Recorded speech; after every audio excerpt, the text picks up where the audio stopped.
Hi everyone, I'm Saran and I want to thank you for finding your way to saransays.com.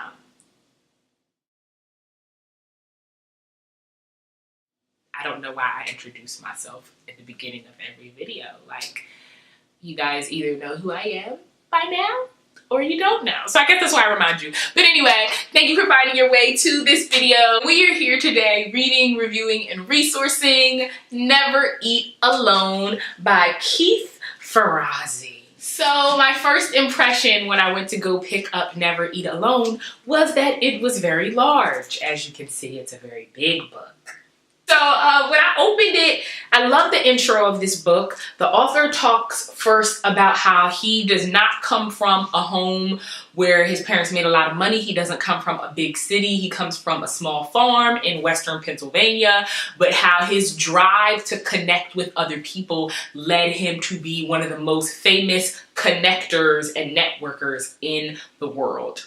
So he suggests at the beginning of the book that networking has nothing to do with theory as much as it has to do with action, and it is the act of following the tips in these books. It is the act of overcoming fear and stepping outside your comfort zone that will truly lead you to success. So one of the main themes in Never Eat Alone is relationships, right? So when we think of networking, we think of forming relationships, but the author really talks about the importance of forming a genuine bond with people, right? Showing them who you are, seeing who they are, exchanging moments of vulnerability as a way to truly connect with people, to see what their mission is and to help them achieve it. That's the next huge part about this book. He says networking is all about generosity. He says that if you want to be a successful networker, if you want to create a system around you, you have to figure out every single day, how can I help people? How can I assist people? How can I give more of myself to people? And then in return, they will give to you, right? So he says it's not about doing for others because you're expecting them to do for you, but it's really about being able to see networking as an opportunity to improve the lives of others, to be able to give other people what it is that they need, and as a result being fulfilled by that.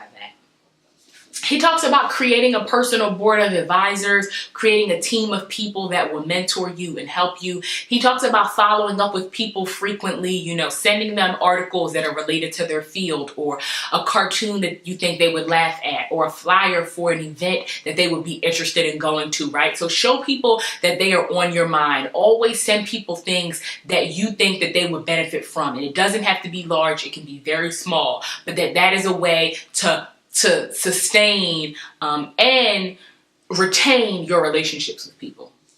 So there's one section of the book that I really love, and it is called The Skill Set. And Ferrazzi goes through a list of all of these things that he feels like are skills that one must learn in order to be a successful networker, in order to be a successful connector. So the first one he says is follow up with people right away. You have to get in the habit of following up with people when you meet them 12 to 24 hours after. The sooner you follow up with them, the better.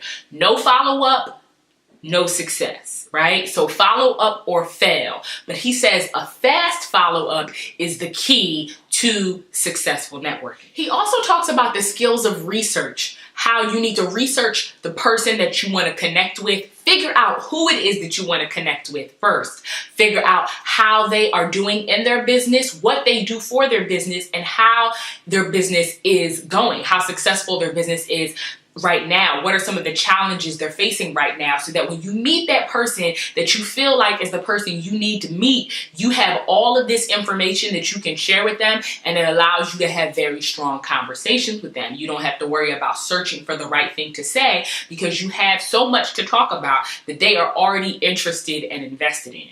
He talks about connecting with people who already have large networks. He says it's easier to expand your network if you connect with people like politicians, journalists, fundraisers, people who already know a lot of people, and people who are in simple contact with those around them, people who are used to communicating with people on an everyday basis. So they already have strong relationships with the people that are in their networks. He talks about being vulnerable about your passion. You know, the more forward and open you are about what your mission truly is, the more success you will find, the more you will find that people will be equally as vulnerable with you. So he talks about how, you know, not being afraid to really get comfortable with sharing what it is that you love about your job, or what it is that you really want to accomplish in the years, and not being afraid that someone thinks that you're too enthusiastic or that you're too excited, but really understanding that vulnerability is the key to connection, and that connection is the key to successful networking. Along with this, he talks about how he doesn't really like the formal networking events where all you do is exchange business cards with someone. He says, how can you strengthen your small talk in everyday life so that you are connecting and networking with people on an everyday basis? How can you figure out how to move and how to be so that your life is a constant flow of networking, right? And it doesn't have to be a Friday morning where you go to an event, but it can truly just be the way that you move and the way that you live. He talks about knowing the gatekeeper. Who is the person that has the keys? Who is the person that is going to open up that door for you? Who is the person that is going to have information that everyone doesn't have and be able to talk to people that everyone can't talk to? He talks about befriending that person and warming up to that person and understanding that that person is almost as important to know as the CEO, as the leader, as the COO, but the person who is the gatekeeper between the common person, who might be you, and the very higher up successful person that you are trying to get in contact with. The last tip he gives, of course, as the title says, is never eat alone. Try to find one meal every day that you can share with somebody, and use that as an opportunity to strengthen your communication skills, to get to know people, and to not waste any meal, any day, any year where you have not grown your network, where you have not strengthened your connection with other people, and where you have not been able to expand your opportunities because you are not in the space of networking, because you're not in the space of eating with other people. So never eat alone is the last skill that Ferrazzi offers for the reader.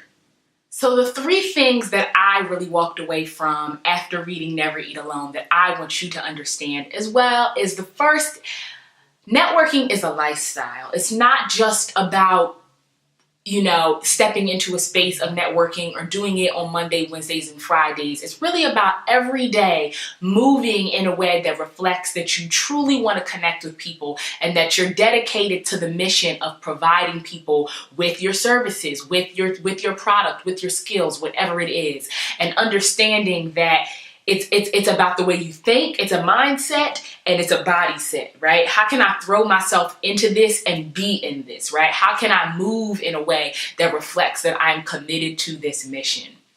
The second thing is, it's all about bringing people together. Networking is about the community. It's about how everyone can help everyone, and true impact comes from everyone coming together. The third thing is that it's about what you can give. In order to be a successful networker, in order to be a successful connector, you have to be thinking generously. You have to think, how can I give people what I have to give, and not so much receiving. You will receive things naturally as you give, but if you're thinking about giving, you will give naturally, and as a result, you will be able to connect with people and impact people's lives in a more meaningful way.